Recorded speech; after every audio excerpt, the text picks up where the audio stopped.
بسم اللہ الرحمن الرحیم۔ میری جوان نند بیوہ ہو کر مائکے آ گئی۔ مجھے بہت برا لگتا جب میرا شوہر اس کے لیے بھی وہی چیز لاتا جو میرے لیے لاتا۔ ایک رات تنگ آ کر میں نے نند کو بے ہوشی کی دوا کھلا دی اور تھوڑی دیر بعد ہی اسے اٹھا کر طوائفوں کے کوٹھے پر مہنگے داموں راتوں رات فروخت کر آئی اور سوچا گھر جا کر واویلا مچا دوں گی کہ نند گھر سے بھاگ گئی ہے، مگر جوں ہی گھر کے اندر قدم رکھا تو جان نکل گئی۔ میں فوراً اپنی بیٹی کے کمرے میں بھاگ گئی کیونکہ میری نند تو چارپائی پر بیٹھی تھی۔ حیدر میرا ہمسفر بنا تو مجھے کہنے لگا کہ اب میری زندگی پٹری پر آ جائے گی۔ ابھی میرا سسرال بہت لمبا چوڑا نہیں تھا، اس لیے میں خود کو جنت کے گوشے میں محسوس کرتی تھی۔ شادی کو چند دن ہی ہوئے تھے کہ میری نند اقرا نے مجھے میٹھی سی نیند سے بیدار کر کے حقیقت کی کڑی دھوپ میں لا کھڑا کیا تھا۔ وہ تھی تو مجھ سے چھوٹی، مگر خود کو چھوٹا ماننے کے لیے تیار نہیں تھی۔ خیر، اس رویے کی ایک بڑی وجہ میری ساس اور میرے شوہر کی بے وجہ لاڈ تھا۔ شادی کے تیسرے ہی دن اقرا میرے پاس آئی اور کڑے تیوروں سے بولی، بھابھی آپ کو نظر نہیں آ رہا کیا؟ امی کچن میں کام کر رہی ہیں۔ میں نے تو سن رکھا تھا کہ خاندانی لڑکیاں شادی کے بعد اپنی ساس کو کچن میں بھی نہیں جانے دیتی۔ اب گھر کی ذمہ داریاں آپ خود ہی سنبھال لیں۔ مجھے اقرا کا لب و لہجہ پسند نہیں آیا۔ یہ کوئی طریقہ تھا بات کرنے کا؟ خیر، میں نے اس کی بات سنی انسنی کر دی۔ رات میں میرے شوہر نے بھی مجھے وہی بات کی جو اقرا نے کی تھی۔ کہنے لگے، امبرین، صبح سے تم کچن سنبھال لینا، سب کا ناشتہ بھی تم بناؤ گی۔ میں چپ کر گئی۔ وہ بولے، کوئی پریشانی ہے کیا؟ میں اداس ہو کر بولی، دراصل میری یہ خواہش تھی کہ میں ہنی مون سے واپس آ کر ہی گھر کا کام سنبھالوں۔ حیدر سوچ میں پڑ گئے، پھر مسکرا کر بولے، ارے ہنی مون کا تو میں بھولے بیٹھا تھا۔ خیر تم فکر نہ کرو، میں کچھ انتظام کرتا ہوں، اور ہاں، صبح کا ناشتہ مت بنانا۔ میں مسکرا دی۔ حیدر کی یہ سپورٹ مجھے بہت اچھی لگی تھی۔ صبح میں لیٹ اٹھنے کی عادی تھی، سسرال میں بھی میں دیر تک سوتی رہتی تھی، مگر آج صبح جوں ہی حیدر کمرے سے نکلے مجھے ایسا لگا جیسے کوئی میرے کمرے میں داخل ہوا ہے، مگر میں نیند کی بہت پکی تھی، اس لیے بے فکری سے لیٹی رہی۔ ابھی تھوڑی ہی دیر گزری تھی کہ مجھ پر کوئی ٹھنڈی ٹھنڈی چیز آ کر گری۔ میں چیخ مار کر اٹھ بیٹھی۔ سامنے کا منظر بہت ہی عجیب تھا۔ میری نند اقرا نے ہاتھ میں پانی کا جگ پکڑا ہوا تھا اور وہ تھوڑی ہی دیر پہلے مجھ پر وہ سارا جگ انڈیل چکی تھی۔ میری ساس اور میرا شوہر بھی کمرے میں داخل ہو چکے تھے۔ میری نند تالیاں پیٹ پیٹ کر ہنسنے لگی۔ وہ بولی، بھائی دیکھو تو، میں نے بھابھی کو ڈرا دیا، جبکہ میں ابھی تک ہکی بکی بیٹھی تھی۔ اقرا بولی، کیسا لگا میرا مذاق؟ میں جانتی تھی اس نے یہ مذاق نہیں کیا تھا، اس نے مجھ سے نہ جانے کس چیز کا بدلہ لیا تھا۔ میں نے شکوہ گناہ نگاہوں سے اپنے شوہر کی طرف دیکھا تو وہ غصے سے بولے، یہ کیا حرکت کی ہے اقرا؟ معافی مانگو بھابھی سے۔ وہ ایک دم نخرے سے بولی، میں نہیں مانگتی معافی، یہ میرا اور میری بھابھی کا مذاق ہے۔ میں ایک دم سے اٹھ کر کھڑی ہو گئی اور آگے بڑھ کر اقرا کے منہ پر تھپڑ مار کر بولی، اس حرکت کا جواب یہ تھپڑ بنتا ہے، مجھے اس کی خالی خولی معافی نہیں چاہیے۔ جیسے ہی میں نے تھپڑ مارا، اقرا دھاڑے مار مار کر رونے لگی تھی اور بین کرتی جاتی کہ ہائے، لوگ سچ ہی کہتے تھے، جس دن سے بھابھیاں گھر آتی ہیں سکون رخصت ہو جاتا ہے۔ میری ساس بھی مگرمچھ کے آنسو بہانے لگی تھی۔ وہ بولی، حیدر، اپنی بیوی کو آج اس کے کیے کی سزا دو۔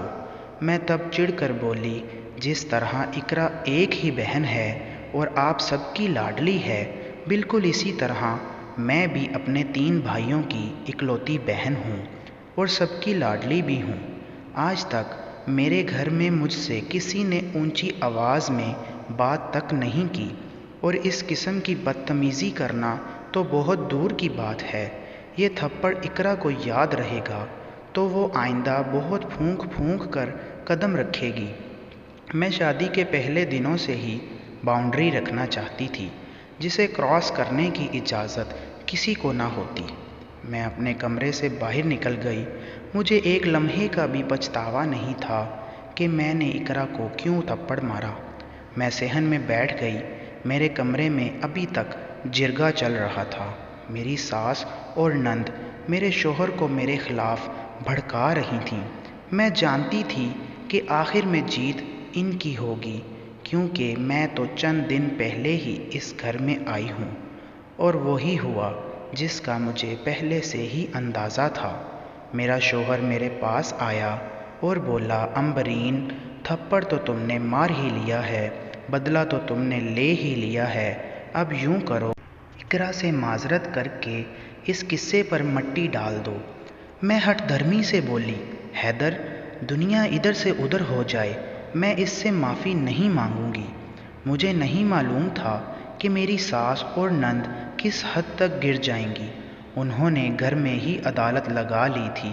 گھر میں بس یہی شور تھا، یا تو امبرین اقرا سے معافی مانگے یا پھر اپنے گھر واپس چلی جائے۔ میں جانتی تھی کہ میری ساس مجھے ڈرانے کے لیے ہوا میں تیر چلا رہی ہے، کیونکہ حیدر مجھے ہرگز گھر سے نہیں نکالتے۔ ابھی تو میں نئی نویلی دلہن تھی، ابھی تو میرے ہاتھوں کی مہندی بھی نہ اتری تھی۔ میری ساس اور میری نند مقابلے پر اتر آئی تھیں۔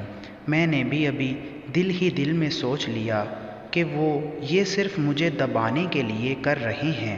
اگر میں دب گئی، ساری زندگی ان عورتوں کے سامنے جھک کر رہنا پڑے گا، اس لیے میں بھی اپنی ضد پر اڑ گئی۔ صبح سے شام ہو چکی تھی۔ میری ساس اور نند نے رو رو کر پورے گھر کو سر پر اٹھا رکھا ہوا تھا۔ میری ساس بار بار اپنے مرحوم شوہر کو یاد کر رہی تھی اور ان کی روح کو میرے شوہر کی شکایت لگا رہی تھی کہ فضل، آ کر دیکھ تو صحیح، جیسے ہی گھر میں بہو آئی ہے، بیٹا بہو کا ہو گیا۔ حیدر کی بیوی کی اتنی جرأت کہ اس نے آپ کی لاڈلی بیٹی کے منہ پر تھپڑ دے مارا۔ آج تک آپ نے کبھی مجھے بھی اس چیز کی اجازت نہ دی تھی کہ میں اقرا کو مار سکوں۔ ہائے کاش آج آپ زندہ ہوتے تو یوں ہی کرتے کراتے رات کے 8 بج گئے۔ میری ساس اور نند اپنے کمرے میں چلی گئیں۔ میں نے دل ہی دل میں شکر ادا کیا کہ چلو اب شور تھما۔ میں مضبوط اعصاب کی مالک تھی، مگر آج میرے اعصاب جواب دینے لگے تھے۔ میں بہت زیادہ گھبرا گئی تھی۔ مجھے ڈر لگنے لگا کہ نہ جانے اب کیا ہوگا۔ جب ان کا بین تھما تو میرے دل کو ڈھارس سی ملی۔ میں تو پہلے ہی کمرے میں بیٹھی تھی، اب حیدر بھی کمرے میں داخل ہو چکے تھے۔ ان کے چہرے پر واضح شکوہ تھا۔ وہ مجھ سے منہ موڑ کر بیٹھ گئے۔ میری آنکھوں سے آنسو بہنے لگے۔ میں ان کے پاس جا کر بیٹھ گئی اور بولی، حیدر، مجھے سمجھنے کی کوشش کریں، میں نے جو کیا وہ غلط نہیں تھا۔ حیدر مجھے غصے سے گھور کر بولے، اچھا بس کرو، اب رونے کی ضرورت نہیں، سارا دن رونا سن سن کر میرا دماغ پھٹنے لگا ہے۔ میں نے حیدر کا ہاتھ تھام لیا اور بولی، حیدر، میں گھبرا گئی ہوں، اب آپ ہی تو میرا سہارا ہیں، مجھے آپ کا ہاتھ پکڑ کر سکون ملتا ہے۔ میری بات سن کر حیدر نے میری طرف دیکھا اور میرے ہاتھ پر اپنا ہاتھ رکھ دیا۔ کہنے لگے، فکر مت کرو، سب ٹھیک ہو جائے گا۔ ان کی اس بات سے میرے دل کو سکون سا مل گیا۔ تب صحن سے کھٹکے کی آواز آنے لگی۔ حیدر کے چہرے سے سخت بیزاری جھلک رہی تھی۔ وہ بولے، رکو، میں دیکھ کر آتا ہوں کہ باہر کیا ہو رہا ہے۔ وہ باہر نکلے تو میں بھی کھڑکی کے ساتھ کھڑی ہو گئی۔ سامنے کا منظر بہت عجیب تھا۔ میری ساس اور نند دونوں اپنا سامان پیک کیے ہوئے تھیں اور اب وہ گھر چھوڑ کر جا رہی تھیں۔ میں بھی جلدی سے باہر نکل گئی۔ حیدر غصے سے بولا، امی، آپ میری جوان بہن کو کہاں لے کر جا رہی ہیں؟ اقرا بولی، مجھے اس گھر میں اب ایک لمحہ بھی نہیں رہنا، یا تو اپنی بیوی کو گھر سے نکالیں یا ہمیں۔ اور ایک بات یاد رکھنا، آپ کی بیوی کے پاس ٹھکانہ ہے، اس کے والدین کا گھر ہے، لیکن میرے پاس کوئی ٹھکانہ نہیں ہے۔ اب میں ہوں گی اور میرے زمانے کے سرد و گرم ہوا۔ میں غصے سے بولی، کتنی بے غیرت ہو نا تم دونوں، نئی نویلی دلہن کا گھر اجاڑنے پر تلی ہو۔ میری بات سن کر میری ساس نے ایک بار پھر سے واویلا شروع کر دیا۔ کہنے لگیں، واہ واہ، اب یہی کسر رہ گئی تھی۔ پھر وہ حیدر سے بولی، حیدر آج تیسرا دن ہے تمہاری شادی کو، تیسرے دن ہی تمہاری بیوی نے تمہاری بہن کے منہ پر تھپڑ مار دیا اور مجھے بے غیرت بنا ڈالا۔ تب حیدر غصے سے میری جانب بڑھے اور بولے، امبرین، کمال کی لڑکی ہونا، تمہاری زبان ٹھہرتی ہے اور نہ ہی تمہارے ہاتھوں کو سکون ہے۔ تمہیں بہت مان ہے نا اپنے ماں باپ کے گھر کا، تو چلو میں تمہیں چھوڑ آتا ہوں، کرو اپنا سامان پیک۔ میرا مان ٹوٹ گیا تھا، مجھے بہت غصہ آیا حیدر کی بات پر۔ میں نے اسی غصے میں اپنا سامان پیک کیا۔ حیدر گاڑی نکال چکے تھے، میں اس گاڑی میں جا کر بیٹھ گئی۔ میں سارا راستہ روتی رہی، حیدر بھی خاموشی سے تھا۔ میں جب گھر آیا تو اس نے مجھے پیچھے مڑ کر دیکھا اور بولا، فکر نہ کرو، میں تمہیں ایک ہفتے بعد لینے آ جاؤں گا۔ اپنے گھر والوں کو مت بتانا ہماری لڑائی ہوئی ہے، ایک ہفتہ تم آرام سے رہو، تب تک میں اپنے گھر والوں کو اچھی طرح سمجھا دوں گا کہ تمہارے ساتھ کیسے رہیں۔ میں غصے سے لرزنے لگی تھی۔ میں بولی، خبردار، جو آپ مجھے لینے آئے، آپ نے مجھے اپنے گھر والوں کے سامنے جو بے عزت کیا ہے، میرے لیے اتنا ہی کافی ہے۔ میری بات کان کھول کر سن لیں، اگر آپ ہمارے گھر آئے تو میں آپ کو اپنے بھائیوں سے پٹواؤں گی۔ میں اتنا کہہ کر گاڑی کا دروازہ زور سے مار کر باہر نکل گئی۔ میں روتی ہوئی گھر میں داخل ہوئی تو سب حیرت سے مجھے دیکھنے لگے۔ میرا بھائی میرے پاس بھاگ کر آیا اور بولا، کیا بات ہے، کیوں رو رہی ہو؟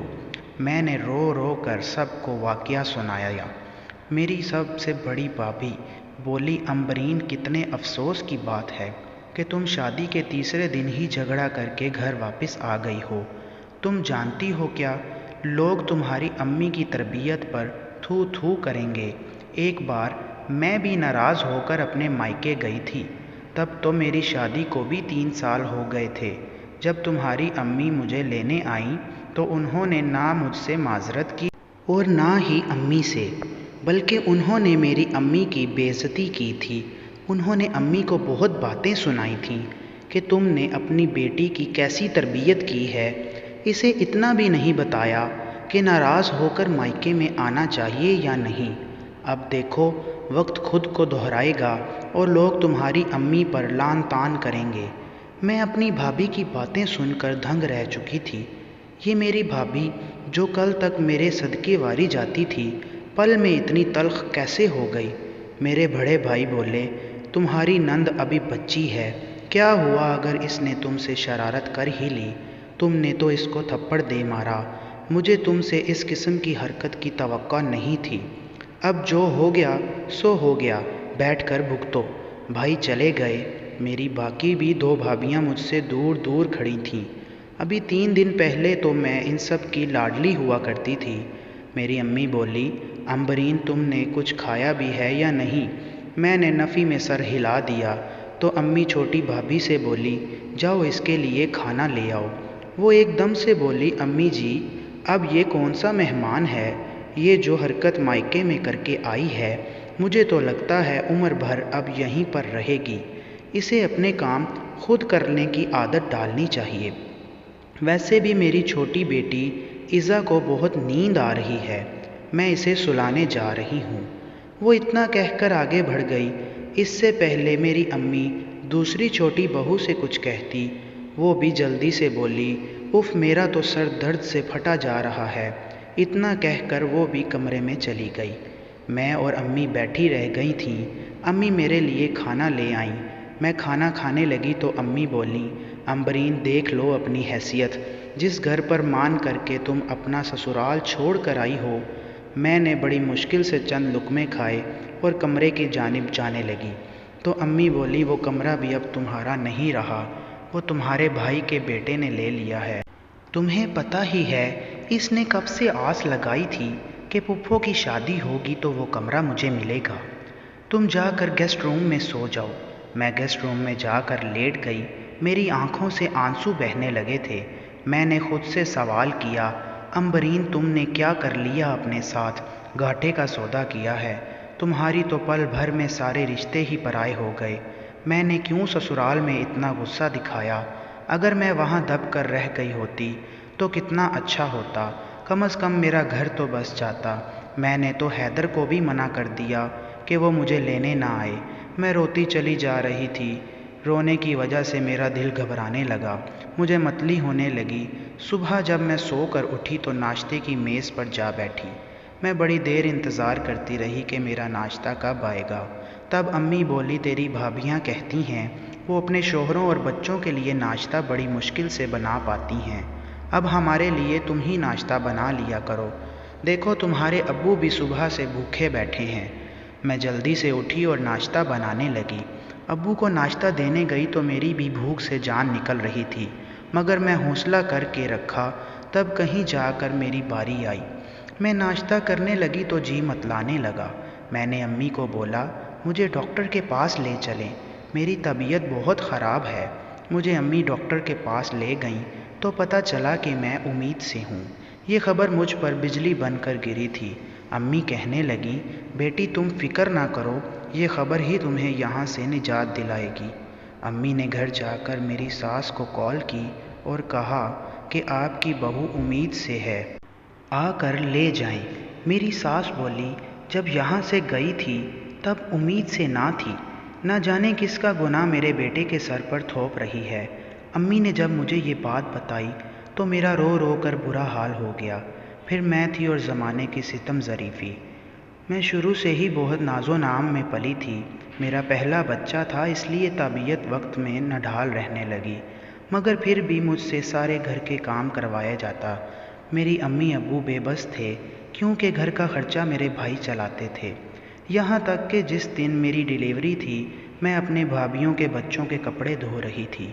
طبیعت خراب ہوئی تو امی مجھے ہسپتال لے گئیں، جہاں میں نے پھول سی بیٹی کو جنم دیا۔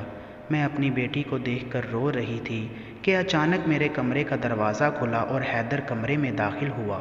وہ مجھے دیکھ کر بولا، امبرین اتنا بھی کیا غصہ تھا تمہیں کہ مجھ نے یہ بھی نہ بتایا کہ باپ بننے والا ہوں میں۔ میں پھوٹ پھوٹ کر رونے لگی اور بولی، آپ کی والدہ کو فون کر کے بتایا تھا، مگر انہوں نے امی سے کہہ دیا کہ کسی اور کے گناہ کو میرے بیٹے پر مت تھوپو۔ حیدر ایک دم سے چپ ہو گیا۔ وہ بولا، میری امی کا پرسوں انتقال ہوا ہے، میں تو یہاں ڈیوز کلیئر کرنے آیا تھا، تمہاری امی کو ہسپتال کے بینچ پر بیٹھے دیکھا تو پتہ چلا کہ میں باپ بن گیا ہوں، ورنہ مجھے آج بھی پتہ نہ چلتا۔ حیدر کو میں دیکھ کر روتی جا رہی تھی۔ میں 3 دن ہسپتال میں رہی۔ حیدر نے میرا بہت خیال رکھا، وہ اپنی بیٹی کا ماتھا بار بار چوم رہا تھا۔ پھر وہ ہسپتال سے ڈسچارج کروا کر مجھے اپنے ساتھ گھر لے گیا۔ وہاں اب نہ تو میری نند تھی اور نہ ہی ساس تھی، نند کی شادی ہو چکی تھی، گھر میں کام کرنے کے لیے ملازمہ تھی، میرا گھر میری جنت مجھے واپس مل گیا تھا۔ حیدر میرا بہت خیال رکھتا تھا۔ ایک دن میں نے ان سے گلہ کیا کہ اگر آپ نے غصے میں کہہ دیا تھا کہ مجھے لینے مت آنا تو آپ نے میری بات پر عمل کیوں کیا؟ حیدر بولے، میری امی جب بھی فون کر کے تمہاری امی سے آنے کی اجازت مانگتی تھی وہ انہیں ڈرا دھمکا دیتی تھی کہ تمہارے بھائی میرے خون کے پیاسے ہیں۔ میں نے کانوں کو ہاتھ لگایا۔ میں بولی، آپ کی امی جھوٹ کہتی تھی۔ اب میں اور حیدر خوش تھے۔ یوں ہی 12 سال کا عرصہ بیت گیا۔ میری بیٹی ثانیہ قد کاٹ میں اپنے بابا پر گئی تھی، وہ اپنی عمر سے بہت بڑی لگتی تھی، جبکہ میرے 2 جڑواں بیٹے وہ بھی باپ پر گئے تھے۔ میرا گھر جنت بن چکا تھا، مگر اس جنت کو نہ جانے کس کی نظر کھا گئی۔ ایک دن میری نند اقرا بیوہ ہو کر ہمارے گھر واپس آ گئی۔